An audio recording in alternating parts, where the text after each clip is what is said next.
An actor, comedian, writer, producer and MC who describes herself as a creative entrepreneur has today been named one of the winners of the 2021 Asian Australian Leadership 40 Under 40 Awards. And joining me now is Diana Nguyen. Good afternoon. Congratulations. Thank you so much. It's such an honour to be nominated, but also win overall. And Keanu and I are really happy. I did notice Keanu Reeves in the background, wondering if he was going to make an appearance. Hey, what does it say to you winning this award? Especially for an artist like myself who's been in this industry for 16 years. I'm an actor and comedian. Just to be acknowledged and to be seen and to say, hey, we can see you is pretty brilliant. And I'm really honoured. There's that famous snort that I think you've actually turned into part of your storytelling on screen and across social media, where you've got a following of tens of thousands of people.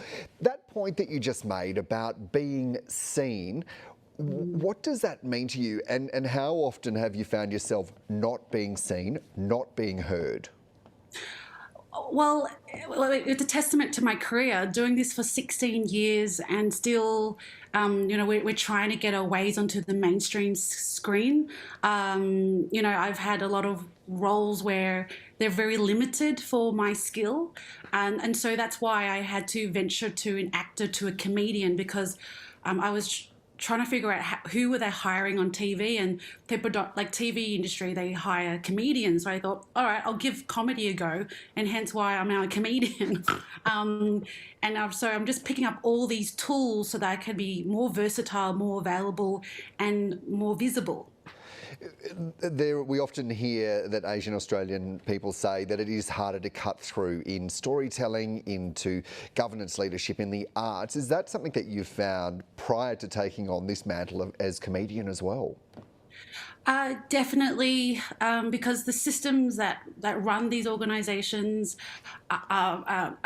they're stepping up for the diversity, but I think right now we're in that kind of tokenized diversity in leadership, and hence why I think social media is so important. And we're seeing it in the last 18 months, how people have used social media to speak, especially the Black Lives Matter. We also had the Stop Asian Hate a hashtag that just talked about what was going on in the world with the pandemic.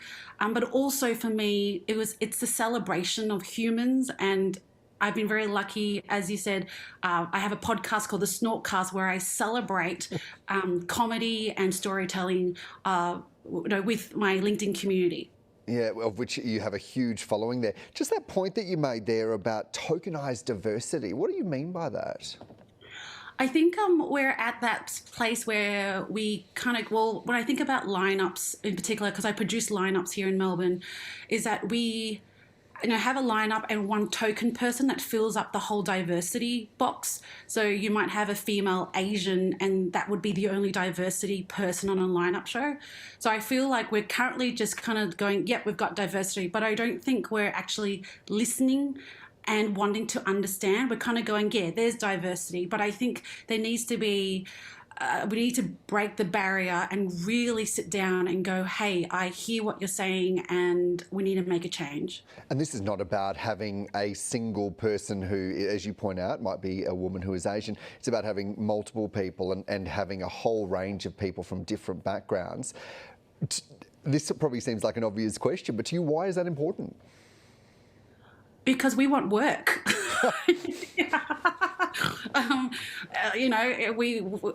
The arts for me isn't a hobby. It's something my mum thought it would be only, but this is my life. And I know there's a lot of Asian artists, all artists who want work. So when it's limited, and it doesn't allow us to step up into leadership roles or to speak or to be seen, it's very frustrating. So that's why I do what I do, is get online and share my story. Yeah, I know that your mum wanted you to be a doctor, but now she's your biggest fan. So I'm glad she's got past seeing it as a hobby. When we talk about that diversity, I've done a lot of reporting around diversity on boards and in governance and in leadership. I know that's not strictly where you're speaking from, but I wonder if the principles apply equally about having diversity, different voices, different lived experience at those leadership tables where decisions are made. Definitely.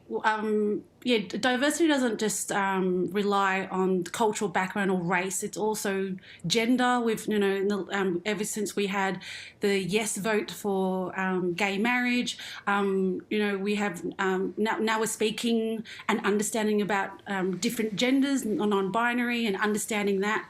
I think that when people in places of power or on those boards actually provide spaces on those boards for people to come in and share their work, I think we kind of lift ourselves up to a better game.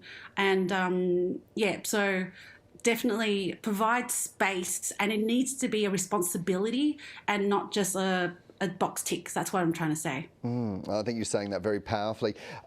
Just finally, I wonder what you would say to Australians who might be watching this, who are different, who don't feel like they fit the mould. If you don't fit the mould and you find that your story's not been told, then it's up to you to tell your story. You can't rely on people to write your story, and hence why myself and my community have had to step out and write our stories and support the arts in this time, because I'm from Melbourne in lockdown, another one. We've found that the festival and arts has been shut down again. And I ask you to, buy a ticket to a show, go write your story down, journal it, get onto camera and tell your heart, because that's when I feel that as humans, it doesn't become Asian Australian or whatever background you are. It just becomes a human Australian story. And I'm very, very honoured to come on here and just celebrate to be Asian Australian. Yeah, well, and I'm so glad you are. Thank you so much. And if you want to laugh, go and listen to the Snortcast, because as Sandra Bullock says, you're not having fun if you're not snorting. Congratulations again, and thanks so much for joining me, Diana Nguyen. Thank you. Now for sport, Catherine Murphy is along. Catherine, in tennis, Novak Djokovic overcame an early scare in New York to book his spot in the quarterfinals. He did. Hi to you, Dan. I'm sorry that I don't have Keanu Reeves in the background or anything as interesting as our last guest. If you snort, you're going to throw me over the edge, though. We won't talk about that just now. I'm not much of a snorter when I'm laughing, but you never know. I'll wait to see what you come up with, Dan. Let's talk about Novak Djokovic, though, because he